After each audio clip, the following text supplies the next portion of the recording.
মধুমতি জঙ্গলে এক নাগিন তার স্বামী ও ছোট্ট ছোট্ট দুই কন্যাকে নিয়ে বাস করত। তারা সবসময় ভয়ে ভয়ে দিন কাটাতো, কেননা এক শয়তান সাপুড়ে নাগমণি নেওয়ার জন্য তাদের পেছনে পড়েছিল।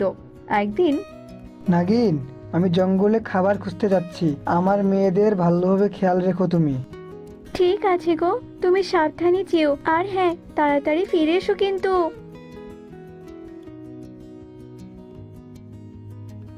এরপর নাগ জঙ্গলে খাবার খুঁজতে চলে যায়। খাবার খুঁজতে খুঁজতে নাগের সামনে হঠাৎ সাপুড়ে চলে আসে আর সে নাগকে বন্দি করে ফেলে। হি হা হা হা হা হা। এই তো পেয়েছি, এবার আমার হাত থেকে কোথায় পালাবি? অনেক খোঁজাখুঁজির পর তোকে পেয়েছি। এবার ভালোই ভালোই নাগমণি কোথায় বলতো? এবার ভালোই ভালোই আমার হাতে নাগমণি তুলে দে। শয়তান সাপুরে, আমরা বেঁচে থাকতে নাগমণি তুই কোনোদিনই পাবি না। নাগ নাগমণি দিতে অস্বীকার করায় সাপুড়ে নাগকে হত্যা করে ফেলে। আমাকে যে করেই হোক নাগমণি পেতেই হবে। নাগ তো মারা গেছে, এবার নাগিন আর তার দুই মেয়েকে খুঁজে বের করতে হবে। এদিকে নাগিন তার শক্তি দ্বারা সবকিছু জানতে পেরে গিয়েছিল। শয়তান চাপুরে, তুই আমার স্বামীকে হত্যা করেছিস, আমার মেয়েদের এতিম করেছিস, তোকে তোকে আমি কিছুতেই ছাড়বো না। কিন্তু এখন তো আমার মেয়েরা অনেক ছোট্ট ছোট্ট, ওদের নিয়ে সাপুরের সাথে আমি কি করে লড়বো? ও যদি আমার মেয়েদের কোনো ক্ষতি করে দেয়, ওদের 10 বছর না হওয়া পর্যন্ত ওরা জাদু শক্তি ব্যবহার করতে পারবে না। না না, আমার স্বামীকে তো আমি বাঁচাতে পারিনি, কিন্তু ওই সাপুরের হাত থেকে আমি আমার মেয়েদের ঠিক বাঁচাবো। এসব কথা চিন্তা করে নাগিন তার দুই কন্যাকে নিয়ে সেই জঙ্গল থেকে পালিয়ে একটা গ্রামে চলে আসে। এখানে তো নাগিন রূপে থাকা যাবে না, গ্রামবাসীরা অনেক ভয় পেয়ে যাবে। আর তাছাড়া ওরা যদি জানতে পারে যে আমরা মানুষ নই, আমরা সাপ, তাহলে তো ওরা আমাদের মেরে ফেলবে। এসব কথা বলে নাগিন এক সাধারণ মহিলার রূপ নেয় আর তার মেয়েদেরও সাধারণ মানুষের রূপ দান করে। এভাবে নাগিন আর তার দুই কন্যা গ্রামে সাধারণ মানুষের মতো জীবন যাপন করতে থাকে, যাতে ওই সাপুড়ে তাদের কোনোদিনও ধরতে না পারে আর তাদের কোনো ক্ষতিও না করতে পারে। দেখতে দেখতে বেশ কিছুদিন কেটে যায়। হঠাৎই গ্রামে এক ভয়াবহ বন্যার দেখা দেয়। গ্রামের সবকিছু বন্যার পানিতে ভেসে যায়। গাছপালা, ঘর বাড়ি সবকিছু ডুবে যায়। চারদিকে শুধু জল আর জল। হায় ঈশ্বর, গ্রামের এই কি অবস্থা হলো! সবকিছু যে জলে ডুবে গেছে। এখন আমি আমার মেয়েদের নিয়ে কি করব? আর কতক্ষণই বা ওদের নিয়ে এভাবে সাঁতার কাটবো? আর কিছুক্ষণ এভাবে থাকলে যে ওরাও ডুবে মারা যাবে। মা মা, আমি আর সাঁতার কাটতে পারছি না, আমার খুব কষ্ট হচ্ছে মা, মনে হচ্ছে আমি এক্ষুনি ডুবে যাব। আমারও যে খুব কষ্ট হচ্ছে মা, আমিও আর পারছি না, আমাদেরকে বাঁচাও তুমি, না হলে যে আমরা মরে যাব মা। তোরা কাঁদিস না মা, আমি তো আছি, আমি থাকতে তোদের কোনো চিন্তা নেই, তোরা ভয় পাস না সোনা। নাগিন আর কোনো উপায় না পেয়ে বাধ্য হয়ে তার নাগিন রূপ ধারণ করে আর জাদু বলে একটি বাঁশের ভেলা প্রকট করে। এই নে মা, তোরা এই ভেলায় তাড়াতাড়ি উঠে পড়, নইলে যে ডুবে যাবি। এরপর তারা তিনজন বাঁশের ভেলায় উঠে পড়ে আর নাগিন তাড়াতাড়ি করে নাগিন রূপ থেকে মানুষের রূপে ফিরে আসে। তোরা কোনো ভয় পাস না মা, বন্যা কমে গেলে আমরা আবারও গ্রামে ফিরে যাব। এভাবেই কেটে যায় সেই দিন। পরের দিন সকালে, এভাবে আমাদের বন্যার জলে কতদিন ভাসতে হবে মা? আমার যে শরীরটা একদম ভালো লাগছে না। শরীর ভালো লাগছে না? কি হয়েছে সোনা, দেখি তো। নাগিন তার কন্যার শরীরে হাত দিয়ে দেখে তার শরীর একদম জ্বরে পুড়ে যাচ্ছে। তারপর অন্য কন্যার শরীরে হাত দিয়ে দেখে তারও একই অবস্থা হয়েছে। এ কি রে মা, তোদের দুজনেরই যে জ্বরে গা পুড়ে যাচ্ছে, বন্যার জলে অনেকক্ষণ ধরে ভাসার কারণেই মনে হয় এমনটা হয়েছে। তবে এখন আমি কি করব? কি করে তোদের সুস্থ করে তুলবো? এই বন্যার মধ্যে আমি ডাক্তারি বা কোথায় পাবো? মা, মা, তুমি কোনো চিন্তা করো না মা, আমরা ঠিক সুস্থ হয়ে যাব, তুমি দেখো। এভাবেই নাগিন তার অসুস্থ দুই কন্যাকে নিয়ে বাঁশের ভেলায় করে বন্যার জলে ভাসতে থাকে। ভাসতে ভাসতে তারা অনেক দূরে অচেনা এক জায়গায় চলে যায়। মা, ও মা, আমরা এ কোথায় এসে পড়লাম মা? আমরা কি হারিয়ে যাব নাকি? আমার তো ভীষণ ভয় করছে মা। তোদের মা থাকতে তোদের কোনো ভয় নেই মা। আমরা ঠিক আবার আমাদের গ্রামে ফিরে যাব, তোরা ভয় পাস না। এভাবে বাঁশের ভেলায় কোনো রকমে তাদের দিন কাটতে থাকে। দেখতে দেখতে বেশ কয়েকদিন কেটে যায়, আর আস্তে আস্তে বন্যার পানিও কমে যায়। এরপর তারা বাঁশের ভেলা থেকে নেমে আবার তাদের গ্রামে ফিরে আসে। সেখানে তারা আবারও থাকতে শুরু করে। এরপর দেখতে দেখতে কেটে যায় আরো ৫-৬টি বছর। নাগিন কন্যাদের ১০ বছর পূর্ণ হয়ে গেছে। নাগিন তাদের কিভাবে শক্তি ব্যবহার করতে হয় সে বিষয়ে কন্যাদের সব কিছু শিখিয়ে দেয়। তোদের 10 বছর পূরণ হয়েছে, আর তোরা সব ধরনের জাদু শক্তি আয়ত্ত করতে পেরেছিস। এবার আর আমাদের কোনো ভয় নেই মা, আর কেউ আমাদের কোনো ক্ষতি করতে পারবে না। এসব কথা বলে নাগিন তার কন্যাদের নিয়ে গ্রাম থেকে আবারও জঙ্গলে ফিরে যায়। আর জঙ্গলে ফিরে গিয়ে তারা তিনজনই তাদের নাগিন রূপ ধারণ করে। আর এইদিকে সাপুরে নাগিনদের ফিরে আসার কথা জানতে পেরে দ্রুত নাগিনের গুহায় চলে আসে। এবার এবার তোরা কোথায় পালাবি? অনেক অপেক্ষা করেছিস তোরা আমাকে, তবে এবার আর আমার হাত থেকে তোরা বাঁচতে পারবি না, কিছুতেই বাঁচতে পারবি না। এসব কথা বলে সাপুরে যেই না নাগিনকে ধরতে যাবে, ঠিক তক্ষুনি নাগিন আর তার কন্যারা একসাথে জাদুশক্তি ব্যবহার করে সাপুরেকে আঘাত করে। আর সাথে সাথে সাপুরে সেখানেই মারা যায়। এবার আমাদের আর কোনো ভয় নেই মা, আমাদের আর কেউ কোনো ক্ষতি করতে পারবে না। আমরা যে পেরেছি, তোর বাবার মৃত্যুর প্রতিশোধ নিতে পেরেছি। এই শয়তান সাপুরে যে তোর বাবাকে হত্যা করেছিল। নাগ, দেখো, আমি আজ তোমার মৃত্যুর প্রতিশোধ নিয়েছি। এরপর থেকে নাগিন তার দুই কন্যাকে নিয়ে জঙ্গলে সুখে শান্তিতে বসবাস করতে থাকে।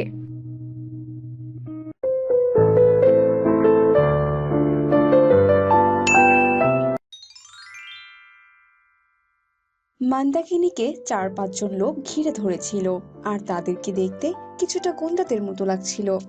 তাদের মধ্যে একজনের হাতে পিস্তল ছিল। সে পিস্তলটি মান্দাকিনীর দিকে ধরে রেখেছিল। আমি বলেছি না, আমি তোমাদের সাথে যাব না, যাব না, যাব না, যাব না। মান্দাকিনীর মুখ থেকে এসব কথা শুনে গুন্ডাদের মধ্যে থেকে একজন মান্দাকিনীর হাত ধরলো, আর রেগে গিয়ে বলতে লাগলো, এই মন্দাকিনী, এই ভালোই ভালোই বলছি, আমাদের সাথে চল, নয়তো তোকে টেনে হেঁচড়ে নিয়ে যাব। চল চল বলছি। আমি ওসব জগতে কখনোই যাব না, আমি এখানেই থাকবো আমার পরিবারের সাথে। শোন, ওসব জগতের মেয়েদের কোনো পরিবার হয় না, বুঝেছিস তো? তাদের কাজ হচ্ছে সকালে একজনকে খুশি করা, তো বিকেলে অন্য আরেকজনকে খুশি করা। খবরদার, চুপ করো, চুপ করো বলছি। তোমার সাহস কি করে হয় তুমি আমাকে এসব কথা বলছো? এসব বলবো না তো আর কি বলবো? হ্যাঁ। এসব কথা শুনে গুন্ডারা মান্দাকিনীকে টেনে হেঁচড়ে বাইরে নিয়ে যেতে ধরে। ঠিক তখনই সেখানে মান্দাকিনীর শাশুড়ি চলে আসে। আরে আরে, কে তোমরা? আর তাছাড়া এত রাতে আমার বাড়িতে তোমরা কি করছো? আরে আরে, এ কি? আমার বৌমাকে তোমরা কোথায় নিয়ে যাচ্ছ? আপনার বৌমা আমাদের সাথেই যাবে, আর আমাদের মতো অনেক লোকদের ও খুশি করবে। নিশ্চয়ই বুঝতে পারছেন আমি কোন জায়গার কথা বলছি। এসব কথা শুনে মান্দাকিনীর শাশুড়ি অনেক অবাক হয়ে যায়। সে বুঝতে পারছিল না সে গুন্ডাদের কি জবাব দেবেন। বৌমা, এসব আমি কি শুনছি? ওরা কি ঠিক বলছে? হ্যাঁ মা, আপনি যা শুনেছেন সবই সত্যি। এসব কথা শুনে মন্দাকিনীর শাশুড়ি বন্দনা দেবী ভীষণ ঘাবড়ে যায়। তার হাত পা কাঁপছিল। তারপর সে কিছু বছর আগের কথা মনে করতে লাগলো, আর তার সামনে কয়েক মাস আগের কথা ভেসে উঠছিল। সেই দিন বন্দনা দেবীর খুশির সীমা ছিল না। নতুন বউ মন্দাকিনীকে দেখে সে ভীষণ খুশি হয়েছিল, যেদিন তার একমাত্র ছেলে মন্দাকিনীকে নিয়ে বাড়িতে এসেছিল। এরপর বন্দনা দেবী পুজোর থালা নিয়ে আসে আর নিজের বৌমাকে বরণ করে নেয়। বৌমা, প্রথমে তুমি এই পা রাখো, তারপর দ্বিতীয় পা রেখো, কেমন? শাশুড়ির কথা অনুযায়ী মন্দাকিনী তেমনটাই করে, যেমনটা তার শাশুড়ি তাকে শিখিয়ে দিয়েছিল। অভয় ছিল বন্দনা দেবীর একমাত্র ছেলে। সে লাভ ম্যারেজ করেছে। অভয় শহরেই চাকরি করত, আর সেখানে মন্দাকিনীর সাথে তার পরিচয় হয়। দুজনের মাঝেই প্রেমের সম্পর্ক হয়ে যায়। আর পরিস্থিতি এতটাই খারাপ হয়ে গিয়েছিল যে অভয় তার মাকে না জিজ্ঞেস করেই মন্দাকিনীকে বিয়ে করে ফেলে। অভয় যখন তার মাকে বিয়ের কথা ফোনে বলছিল, তখন অভয়ের মা কিছুটা ঘাবড়ে গিয়েছিল। কি বললি তুই? তুই বিয়ে করে নিয়েছিস? কখন?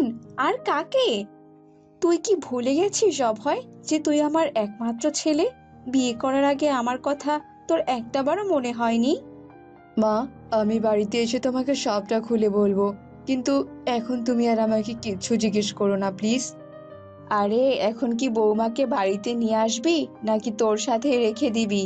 আমিও তো একটু দেখি কেমন মেয়েকে বিয়ে করেছিস তুই, যার জন্য মাকে ভুলে গেলি। মা, তুমি যে কি বলছো না, তোমাকে কতবার বলেছি এসব কথা বলো না। আর আমি তোমাকে কেন ভুলে যাব বলো? মাকে কি কখনো ভোলা যায় বলো? আসলে পরিস্থিতি এতটা খারাপ হয়ে গিয়েছিল যে তোমার অনুমতি ছাড়াই আমাকে বিয়ে করতে হলো। কোনো ব্যাপার না বাবা, এখন বৌমাকে নিয়ে তাড়াতাড়ি বাড়িতে চলে আয় তো। বন্দনা দেবী তার ছেলে অভয়ের উপর ভীষণ মন খারাপ করেছিল, কিন্তু বৌমাকে দেখার সাথে সাথে তার সব মন খারাপ যেন নিমিষেই দূর হয়ে যায়। মন্দাকিনী দেখতে তো ভীষণ সুন্দর ছিলই, তার সাথে সাথে ঘরের সব কাজেই সে এক্সপার্ট ছিল।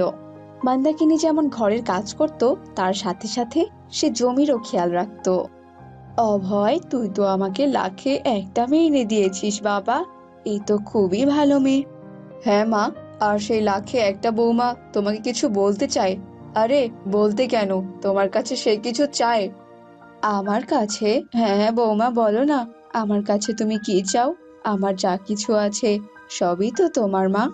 এরপর মন্দাকিনী যা বলেছিল তা শুনে তো বন্দনা দেবীর চোখ ছানা বড়া হয়ে যায়।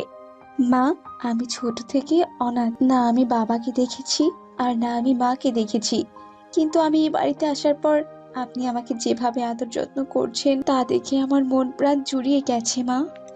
আপনি সারাদিন আমার কত খেয়াল রাখেন, সত্যি আমি অনেক ভাগ্যবতী মা। আমি আপনার কাছে একটা অনুরোধ করছি মা, আপনি আমার সাথে শহরে চলুন না, তাছাড়া আপনি আমাদের সাথে থাকলে আমরা শান্তিতে থাকতে পারবো মা। কিন্তু বৌমা, যদি আমি সেখানে চলে যাই তাহলে এই ক্ষেতগুলোর দেখাশোনা কে করবে? মা, এই নিয়ে আপনি কোনো চিন্তা করবেন না, আমরা মাঝে মাঝে এসে দেখে যাব, কেমন? এ নিয়ে আপনি আর ভাববেন না। মন্দাকিনীর এমন অনুরোধ শুনে অভয়, তার মা এবং মন্দাকিনী সবাই মিলে শহরে চলে যায়। বন্দনা দেবীর শহরে আসার বেশ কয়েক মাস হলো। সেই দিন অভয় অফিসের কোনো কাজের জন্য ব্যাঙ্গালোরে চলে গিয়েছিল। আর ঠিক সেই দিনই কিছু গুন্ডারা এসে মন্দাকিনীর ঘরে আক্রমণ করে। সেই গুন্ডারা মন্দাকিনীর হাত ধরে তাকে টেনে হেঁচড়ে নিয়ে যাচ্ছিল, আর সেই সব দৃশ্য মন্দাকিনী নিজেও দেখছিল। না না, আমি যাব না, আমাকে ছেড়ে দাও, ছেড়ে দাও বলছি। আমি আমি আর ওই জগতে কখনোই যাব না, ছেড়ে দাও বলছি, আমাকে ছাড়ো। আসলে মন্দাকিনীর দুর্বলতাই তাকে এই খারাপ জগতে নিয়ে এসেছিল। সে এই জগৎ থেকে মুক্তি চাইছিল, কিন্তু কিছুতেই সে এই জগৎ থেকে বের হতে পারছিল না। অনেকদিন আগের কথা, একদিন মন্দাকিনী রাস্তায় দাঁড়িয়েছিল, কারণ সে গ্রাহকদের জন্য অপেক্ষা করছিল। আর তখনই সে প্রথমবারের মতো অভয়কে দেখে। কি স্যার, যাবেন নাকি? মানে, কোথায় যাব? আরে স্যার, আপনাকে তো স্বর্গে নিয়ে যাব। এই কথা বলে মন্দাকিনী অভয়ের হাত ধরে। এরপর অভয় তার হাত ছাড়িয়ে নেয় আর মন্দাকিনীকে বলে, পাগল হয়েছে নাকি তুমি? হ্যাঁ, আমাকে তুমি কোথায় নিয়ে যাচ্ছ? আর আমাকে দেখে কি তোমার এরকম ছেলে মনে হয় নাকি? হ্যাঁ, আরে স্যার, আপনি কি সবার থেকে আলাদা নাকি? এখানে তো আমি সব ছেলেকে একই রকম দেখি, চলুন না স্যার। শোনো, তোমার এসব আজে বাজে কথা শোনার সময় আমার কাছে নেই, আমাকে বাড়িতে যেতে হবে। এরপর অভয় সেখান থেকে চলে যায় আসলে সেই দিনই ছিল অভয় এবং মন্দাকিনীর প্রথম দেখা। কিছুদিন পর আবারও অভয়ের সাথে মন্দাকিনীর দেখা হয়, আর মন্দাকিনী সেই একই প্রস্তাব দেয়।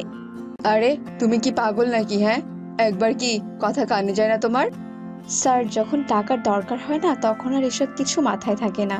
সারাদিন তো এসব করেই টাকা রোজগার করতে হয় বলুন। যে এদিন আমি কোনো টাকা উপার্জন করতে না পারি, সেই দিন যে আমাকে কতটা অত্যাচার সহ্য করতে হয় তা আমি আপনাকে বলে বোঝাতে পারবো না। মাঝে মাঝে তো বেল্টের মারও খেতে হয়, আর তারা আমাকে জানোয়ারের মতো মারে, জানেন তো? আপনার কি মনে হয় সদা করতে আমার ভালো লাগে? না না, আপনি ভুল ভাবছেন।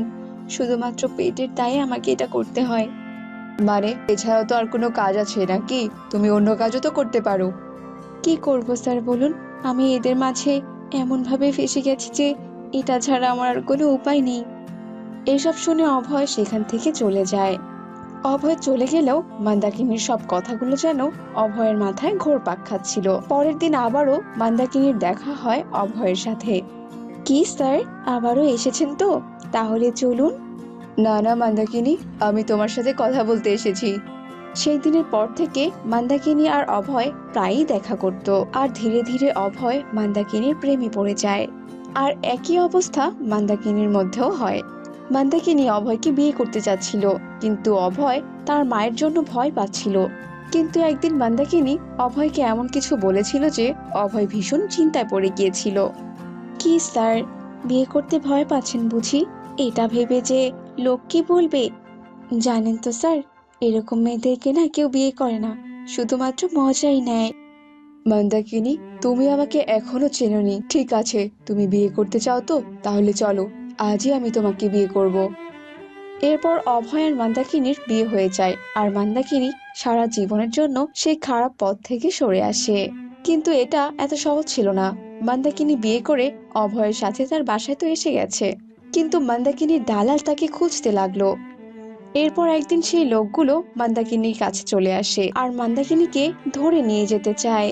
ঠিক সেই সময় পুলিশের গাড়ির শব্দ শোনা যায়। আরে আরে, এখানে পুলিশ কি করে এলো? পুলিশের গাড়ির আওয়াজ শুনতে পেলাম যে। পুলিশকে কে ডেকেছে? হ্যাঁ, কে ডেকেছে পুলিশকে? আমি আমি ডেকেছি পুলিশকে। এরকম একটা দুশ্চরিত্রা মেয়ের জন্য কিনা আপনি পুলিশকে ডেকেছেন? গুন্ডাটির এমন কথা শুনে বন্দনা দেবী তার গালে কষি একটা চড় হাঁকিয়ে দেয়। এতক্ষণ ধরে তোমরা আমার বৌমাকে অনেক বাজে বাজে কথা বলেছো, কিন্তু আর নয়। এবার যদি আর একটা বাজে কথাও তোমরা বলো তাহলে আমি তোমাদের মেরেই ফেলবো। এ কথা বলতে সেখানে পুলিশ আসে, আর সেই গুন্ডাদেরকে ধরে নিয়ে সেখান থেকে চলে যায়। এদিকে মন্দাকিনী তার শাশুড়ির কাছে ক্ষমা চেয়ে নেয় আর বলতে থাকে, মা, আপনাকে অনেক অনেক ধন্যবাদ। একবার তো অভয় আমাকে এদের থেকে বাঁচিয়েছিল, আর আজ আজ আমাকে আপনি বাঁচালেন। আপনি আমাকে ওই নরকে যাওয়া থেকে বাঁচিয়ে নিয়েছেন মা। মা, সবাই শুধু তোমার খারাপ দিকটাই দেখবে, কিন্তু কেউ তোমাকে সেই খারাপ পথ থেকে বের করার জন্য কোনো উপায় দেবে না মা। তুমি এ নিয়ে আর চিন্তা করো না। এভাবেই মন্দাকিনীর শাশুড়ি তার পাশে ছিল আর তার মনে সাহস জুগিয়েছিল।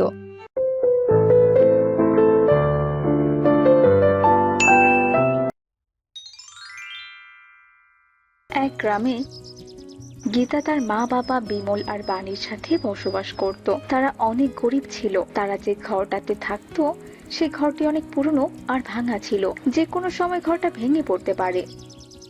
বিমল সারাদিন মাছ ধরে সেগুলো বিক্রি করত, আর গীতা বনে জঙ্গলে ঘাস কেটে তা বাজারে বিক্রি করত। এভাবেই বাবা মেয়ে মিলে দুজনে তাদের সংসার চালাতো। কি গো, সামনে যে বর্ষা আসছে, এক্ষুনি যদি আমাদের বাড়িটা ঠিক না করি তাহলে যে সামনে বৃষ্টিতেই বাড়িটা ভেঙে পড়বে। তখন আমরা কোথায় থাকবো আর কি বা করবো? হ্যাঁ বাবা, মা একদম ঠিক বলেছে। এক্ষুনি আমাদের কিছু একটা ব্যবস্থা করতে হবে, তা না হলে যে পরে আমরা অনেক বড় বিপদের মধ্যে পড়ে যাব। কিন্তু এখন আমরা আর কি বা করতে পারি? হাতে যে একটা পয়সাও নেই। সারাদিন মাছ ধরে তা বিক্রি করে যা আয় হয় তা দিয়ে তো কোনো মতে আমরা খেয়ে পড়ে বেঁচে আছি। ঘর ঠিক করবো কি করে? ওগো, তুমি দেখো না গো, কারো কাছে কোনো সাহায্য পাও কিনা? বাণীর কথা মতো বিমল অনেকের কাছে সাহায্যের জন্য যায়, কিন্তু কেউ তাকে কোনো প্রকার সাহায্য করে না। এরই মধ্যে একদিন হঠাৎই খুব জোরে বৃষ্টি শুরু হয়। ও মা, আমার যে খুব ভয় লাগছে। আমাদের ঘরটা যদি ভেঙে পড়ে তখন কি হবে? তুই একদম ভয় পাস না মা, কিচ্ছুটি হবে না। তারা এসব কথা বলছিল, তখনই এক দমকা হাওয়ায় তাদের ঘরের চাল উড়ে যায়। মা মা, ঘরের চালটা যে উড়ে গেল। সব বৃষ্টি তো আমাদের ঘরের মধ্যে পড়ছে। এখন আমাদের কি হবে মা? এরপর তারা তিনজন মিলে সেই ঘর থেকে বেরিয়ে জঙ্গলে এক বড় গাছের নিচে গিয়ে আশ্রয় নেয়। ওগো, এই বৃষ্টি যদি এক্ষুনি আর না থামে, ঈশ্বর তুমি আমাদের সাহায্য করো ঈশ্বর। গিন্নি, তুমি এত ভেঙে পড়ো না তো, ঈশ্বর ঠিক আমাদের পথ দেখাবেন, তিনি নিশ্চয়ই সাহায্য করবেন। বেশ কিছুক্ষণ পর বৃষ্টি থেমে যায় আর তারা তিনজন বাড়ি ফিরে আসে আর দেখে যে তাদের সম্পূর্ণ বাড়িটা ভেঙে একদম মাটিতে পড়ে আছে। তা দেখে গীতা আর বাণী ভীষণ কাঁদতে থাকে। আমাদের কি হলো বাবা? আমাদের বাড়িটা তো পুরোটা ভেঙে গেছে। এবার আমরা কোথায় যাব? থাকবো কোথায়? তবে এবার কি আমাদের রাস্তায় রাস্তায় থাকতে হবে? বিমল গীতার বাণীর কোনো কথার উত্তর দেয় না, কারণ সে নিজেই অনেক ভেঙে পড়েছিল। সে কি বলে তাদের সান্ত্বনা দেবে সেটা সে নিজেই বুঝতে পারছিল না। তারা সেই রাতটি তাদের ভাঙা বাড়ির সামনে বসে কাঁদতে কাঁদতে কাটিয়ে দেয়। দিন সকালবেলা, আমি নদীতে মাছ ধরতে যাচ্ছি, মাছ ধরতে না গেলে আবার আমরা খাবো কি বলো তো? তাহলে মা, আমিও ঘাস কাটতে যাই।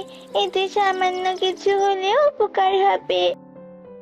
ঠিক আছে, দুজনে সাবধানে যেও আর তাড়াতাড়ি ফিরে এসো। এখানে আবার আমার একা একা থাকতে ভয় লাগবে। এরপর বিমল মাছ ধরতে চলে যায় আর গীতা চলে যায় ঘাস কাটতে। গীতা ঘাস কাটতে কাটতে বলে, ঈশ্বর, গরিবদের সাথে কেন বারবার খারাপ হয়? আমরা তো এমনিতেই অনেক সমস্যার মধ্যে থাকি, তবুও আমাদের এত সমস্যা কেন হয়? আর কেন বারবার এত বড় বড় বিপদ হয়? আমাদের গরিবদের কপালে কি কোনোদিনও সুখ নেই? গীতা এসব বলে কাঁদতে কাঁদতে ঘাস কাটতে থাকে। হঠাৎই তার মনোযোগ ঘাসগুলোর দিকে যায়। সে ভাবতে থাকে, আচ্ছা, আমি যদি এই ঘাসগুলো দিয়ে বাড়ি বানাই তাহলে কেমন হয়? ঘাসগুলো তো অনেক বড় বড়। এগুলো দিয়ে বাড়ি বানালে বৃষ্টির পানি কিছুতেই আর ঘরের মধ্যে পড়তে পারবে না।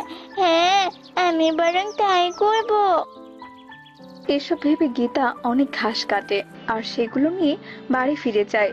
আর বাড়িতে গিয়ে সে তার মাকেও সব কথা খুলে বলে।